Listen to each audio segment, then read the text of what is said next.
all the predictions he has made about the world so far have come true. No one else in Asia has said that.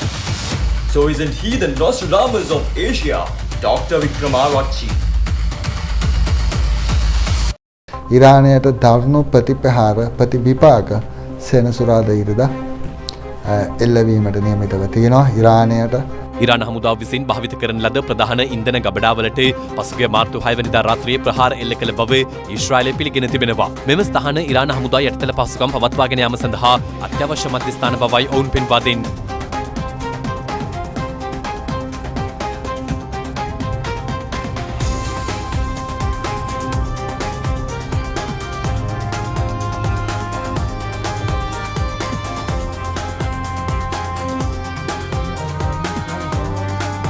හඳහන් දෝෂ සඳහා නිවැරදි විසඳුම වික්‍රම ආරච්චි වෙද මහතා හෝමාගම 0777 327 350